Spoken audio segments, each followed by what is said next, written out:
Good morning.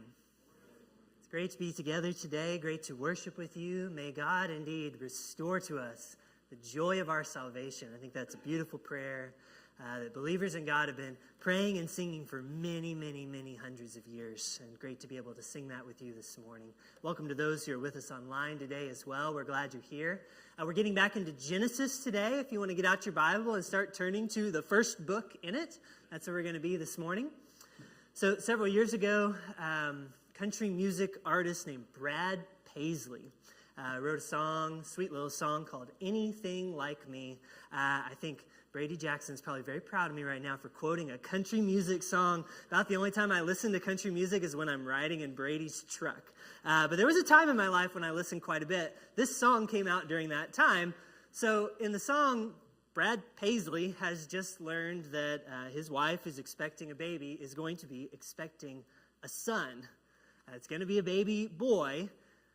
And as he says in that song, I started wondering who he's going to be. And I thought, heaven help us if he's anything like me. He'll probably climb a tree too tall, ride his bike too fast, end up every summer wearing something in a cast. He's going to throw a ball and break some glass in a window down the street. Probably get in trouble. Probably get in fights. I'm going to lose my temper and some sleep. Safe to say that I'm going to get my payback if he's anything like me. It's a cute little song. Maybe a relatable one, too. Seems like maybe I've heard a parent or two over the years say that they're getting their payback now that they're mom or dad. None of you, of course, would say that. And as the song goes on, it talks about some of the other ways that this son might also be like him that would be a pretty good thing, too. Not all payback. It's a nice little song. You know what I find interesting about this song is that all of the resemblances between father and son that are in this little lyric, all of those resemblances in the song show up in actions, in behavior, in choices made. Some other lines from the song: he'll probably stay out too late and drive his car too fast if he's anything like me. He's going to get caught skipping class if he's anything like me. Those resemblances show up in actions, choices, behavior. It really reminds me of what we've been talking about here lately, and especially in just our sermon last Sunday on the image and likeness of God. So for the past few weeks, we've been talking about how human beings were made in the image and likeness of God. And as we were saying last week, that means something for the way that we act, the choices that we make, the behavior that we choose in this world. To be made in the image of God and really believe that others are too is going to change the way that we act so that we can be like the God we were made to be like. But what about when people do not act in ways that resemble our Creator? What about when people sin? What does sin have to do with the image of God? And even what does sin do to the image of God in us? This is a very important subject related to this theme that we've been talking about, and we haven't really addressed it just yet. So we're going to talk about this today. Our question today is, what happens to the image of God in us when, as human beings, we sin? What is the outcome of that? Like, is it lost in us? Is the image of God destroyed in us? If it is, can we get it back? Can it be mended? Or is there something about the image of God that endures in us, that is not lost, that remains, even in our fallen state? Those are important questions. Fortunately for us, the book of Genesis does not take very long before it starts to bring these questions to our minds and we start to find an answer. Because as you may know, the book of Genesis very early on gives us two of the major stories about sin and its sweeping consequences right from the very start. One of those stories is called the fall. We find that in Genesis chapter 3. The others of those stories is called the flood. And that takes up several of the early chapters of Genesis, from Genesis 6 through Genesis chapter 9. And what do these stories have in common? They are tragedies caused by sin, tragedies, but not hopeless ones. These are tragedies because sin enters into the world and into the lives of humans, and it spreads and it really wreaks havoc on our whole existence. Humanity succumbs to sin, and ever since the fall, there has been significant fallout from those decisions made. There's a reason that when the famous author John Milton wrote his book about the fall, he called it Paradise Lost. Because so much is lost. So much is lost. And the irony of that tragedy of the fall is that when those first people, Adam and Eve, first give way to sin, they actually do it, according to Genesis, in this misguided effort to be like God. Let's look at what it says. Genesis chapter 3, verse 1. Now the serpent was more crafty than any of the wild animals that the Lord God had made. He said to the woman, "Did God really say, 'You must not eat from any tree in the garden'?" And the woman said to the serpent, "We may eat from the trees in the garden, but God did say, 'You must not eat fruit from the tree that is in the middle of the garden, and you must not touch it, or you will die.' 'You will not certainly die,' the serpent said to the woman, 'for God knows that when you eat from it, your eyes will be opened, and you will be like God, knowing good and evil.'" So catch that part right there. This bad serpent in the garden tempts the humans with lies. The first one is when he says, "You will not certainly die." That's a lie that casts doubt on what God has already said, what God has directly told them. And then, what is his next lie? God knows that if you do this, you will be like God.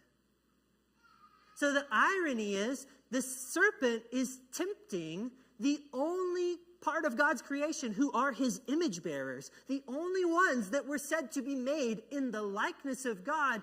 The serpent is tempting them with the idea of being like God in a way that they are not like God. Human beings were created in the image of their Creator. But we are still the creature, and God is still the Creator. Those are two different things. God, as we've seen in prior lessons, bestows glory and honor on his created beings, gives us this special relationship, even gives us a role to play that is very important in his rule over the world. But what God has not given to human beings is to rule over God. We are not like God in that way. People may be made to resemble God. We are not made to be gods unto ourselves. But this is the sort of sin that slithers into the hearts of people in this story, with this promise of being like God in ways that actually rebel against what God has said, in ways that actually overstep the ways in which we are made in God's image. With this promise, Adam and Eve are tempted. And so, as we continue the story, when the woman saw that the fruit of the tree was good for food and pleasing to the eye and also desirable for gaining wisdom, she took some and ate it. And she gave some to her husband who was with her, and he ate it also. And so it begins. So much is lost. You see, when sin gets into the hearts of humans, they are seeking to be like God in ways that the likeness of God is not extended to them. This creates all kinds of problems for these people and for us as people who have the same tendency. We see the kinds of problems this creates in what Adam and Eve do next. What do they do next? They hide. They hide from God. The creatures who once walked with God, their Creator, are now hiding. Not only because they realize their nakedness, as the story says, but they're hiding for other reasons too. Adam says shortly after, when the Lord asks him, "Why are you hiding?" Adam says what? "I was afraid." Adam admits this to God. "I was afraid." And he's never been afraid like this before. That's the fallout of sin. One writer has said that when we have something to hide, God's presence becomes a threat, not a comfort. That's how it feels to us. And never before has it been this way for Adam. But sin has threatened to take away the comfort of the closeness of God. And what about the comfort of the closeness with one another for Adam and Eve? What has sin done to that? As Adam begins to blame Eve for their fall into the serpent's schemes, what has happened to their closeness? It's every man for themselves. That's how Adam acts. And when God goes on to describe the consequences of what life is going to be like outside of the Garden of Eden, emphasizing those painful aspects of the human relationship one to another with husband and wife, emphasizing the painful aspects of human beings' relationship with creation as they work the ground, we see that sin has done a number on the closeness and the comfort of each of these relationships. And of course, death itself looms as a threat on each person hereafter. The serpent had said, "You shall not surely die," but what did God say? "From dust you were made, to dust you shall return." What I'm trying to show is that so much is lost here. And as the story progresses from here, from fall to flood, things only get worse.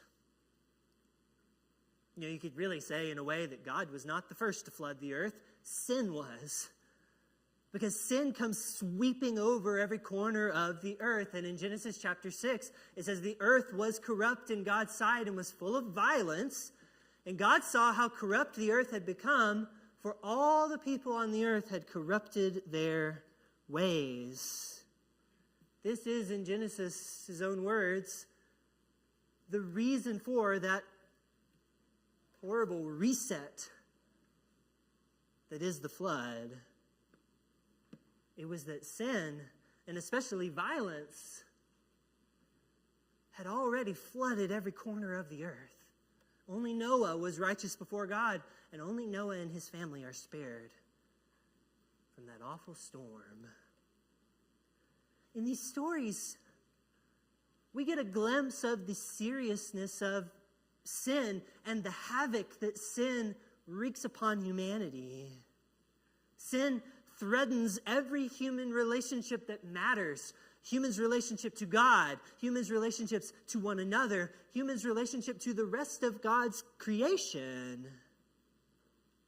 The fall and the flood are examples of this, that so much is lost.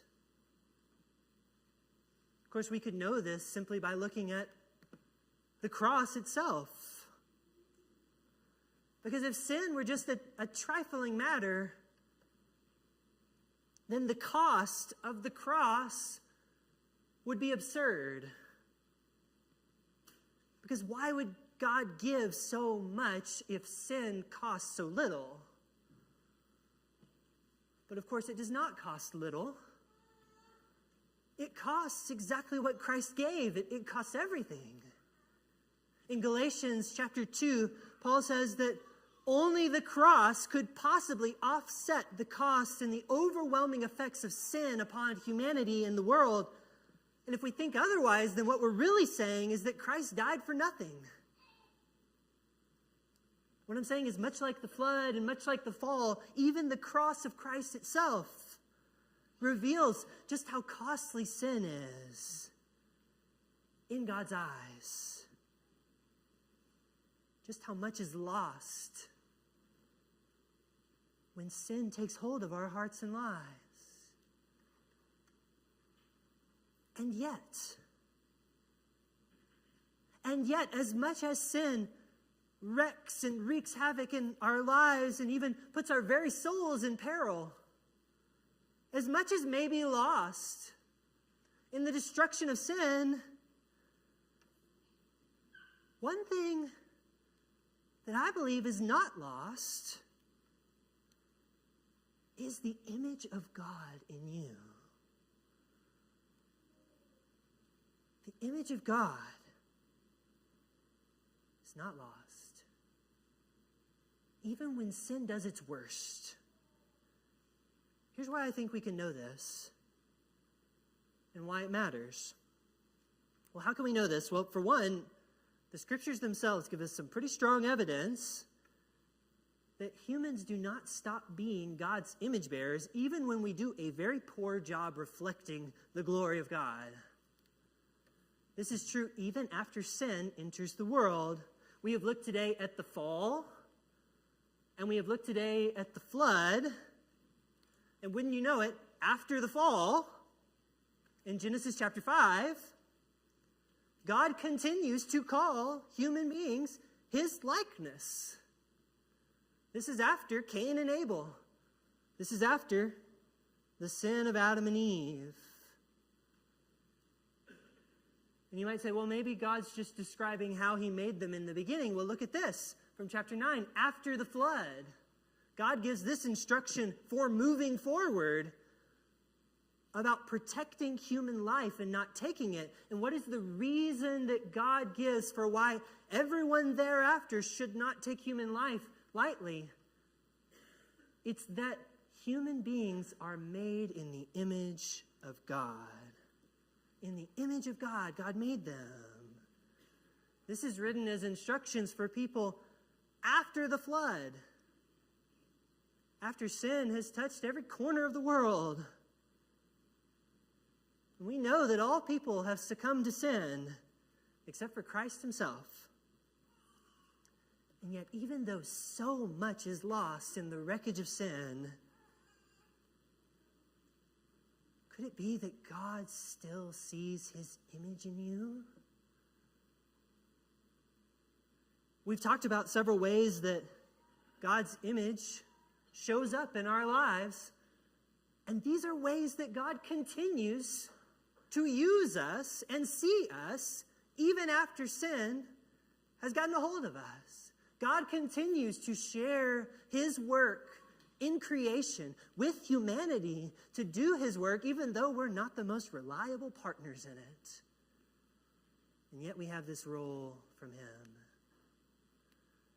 God continues to see and seek a relationship with us like a father seeks a relationship with his children, even after sin has taken hold. It's true that sin does a number on just about everything in our lives. But one thing it does not change is how valuable you are in the eyes of God, God still looks at you and sees God's image. Is it any wonder that he would go to such great lengths to get you back, as Jesus does? God goes to such great lengths to rescue us and all the world from the damage that sin has done. Because God still sees something precious in you, in your life, in your soul. You are still precious in his eyes. And God is not hiding. God is not hiding from that. The Lord who sees his image in you is like the Father in that parable that Jesus told to help us understand how God sees us. Remember the one about the prodigal son who runs far away from home? And that father will stop at nothing to have his son back home again. That son took every wrong turn that you could imagine, and even after his money was gone, and he made a mess of his life, even then, once he realized what a mess he had made of his life, he still didn't want to come home for quite a while. Why is that? Because just like Adam, he was afraid. He was ashamed. And so he hides away, far away from his father. It's like we said earlier, when we have something to hide, the Father's presence becomes a threat and not a comfort. That's how he sees it. But is that how it is? Because when he at last comes to his senses, and when he at last does come home again, does he find his Father's presence to be a threat? Or does he find in his Father's arms only comfort, true relief, full belonging? So glad was his father to have him home again that he throws the banquet feast. It doesn't matter how much it cost. He was so happy to see his boy on the horizon that he lifts up his robes and he runs through the fields and the town with abandon.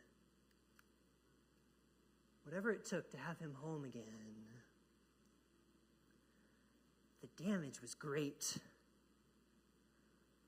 but the cost was not too great that the father wouldn't gladly pay it